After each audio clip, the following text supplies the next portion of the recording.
as we said, the takeaway was a little bit inside, getting a bit flat and so on. Club was getting to the top of the backswing a little bit closed.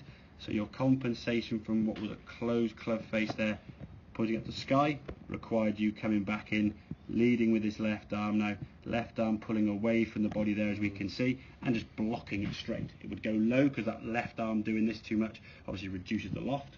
So it goes straight, it goes low. Good strikes just went way left because you were getting a nice release of the club. Then if you did a little bit too much one day or the club wasn't quite as closed, you might get a cut. But you're always going to be fighting two-way misses, which for me is always a tough way to play golf. I'm not sure which way it's going to go. Yeah. If we can get that top of the batch and that club, it's obviously a short swing we can see there. As you come into him, this felt as though your left arm was going to completely disappear and suck around your body. And if you look at that position there now, that's kind of where you want it to be, isn't it? And that felt like a real sort of fold in with the left arm. And if you look at those two there, that's great. But that's as much as it feels really exaggerated. That's where your left arm's gone from there to there. We just sort of basically shrunk that gap by bringing that elbow down a bit. Is the ideal position there to have no gap, basically? That, in an ideal world, that would be a little bit lower with the left arm, but nothing much more than that's fine. Right. Okay. I wouldn't go any more than that to start with. Okay, the feeling to you is more, yes, but in reality, as we can see, it's not going to be that way. But that's kind of feeling. So I would say, in terms of on the range practice, hit some drivers if you've just been doing that, getting that real sort of sucking that left arm feeling until they start going way left, and then start building up to a fuller, longer backswing till we sort of find the middle ground. Otherwise, if you stand there, I get frustrated. If you're hitting golf balls in the trees, what's going on kind of thing, you're not going to want to commit and buy into the process. But hopefully you can see when the club face was getting as close as it was at the top there, you've got to do quite a bit of manipulation with your hands and arms. Now, there are guys on tour, Dustin Johnson does that body every day. rotation, yeah. He's got such a fast, exactly, and he is superhuman strong. So we can kind of get away with it, and it's about 1,000 balls a day. Yeah. Most recreational golfers aren't any of those three things there. So for me, it's about being a bit more neutral throughout the swing, it's a bit more consistent. If that's your club face there, at the top there, being a little bit sort of up to the sky, if you release it, it's going left, nice strike, but going a long way left, lost ball maybe, your distance.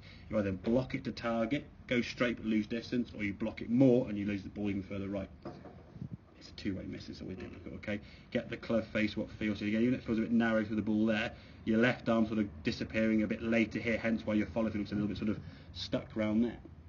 Once you get the left arm folding better, you'll find how that finish position will sort of look from here, and your left arm will work a bit higher. But I'd rather see this at the moment, what feels a really sort of sucked in, but you can see the width in your arm there is very good. That's a good movement through the golf ball there now. It just feels really strange, because it's not what you're used to doing, because you're used to doing that with the left arm sort of holding the club face open, which you had to do with that club face. Okay, so I'd take some more shots there with that driver, just getting that feeling of keeping that club face what feels a smother left. It isn't a smother left, as we can see. Okay, and only until you really start in those big hooky ones, as long as the club face is staying as it should do, as you probably will be, then we can start going back to the middle ground. Okay, so drag that ball flight back, and then we'll find the middle. More of a driving range practice than a course. Oh no, completely 100%. I say when you go to golf course, in some ways, if you're not feeling comfortable with the driver, don't use it. A 3-wood club you can get on the golf course with, or perhaps have a few more shots on the range until you feel you're comfortable with that club. But as much as it may seem like, oh my God, you can't see the sort of the end of the road, it's not that far off. Okay, it's just a few sort of sessions working on that left elbow. Exactly. The strong grip I used to have and all that. Exactly, and again, when you saw your swing from before the different change, you thought, am I ever going to change that? And you did, and the scores now are coming down, say low 80s. We're going to try and get that next jump, high 70s, and going down again. Okay, mate? Good. Good stuff.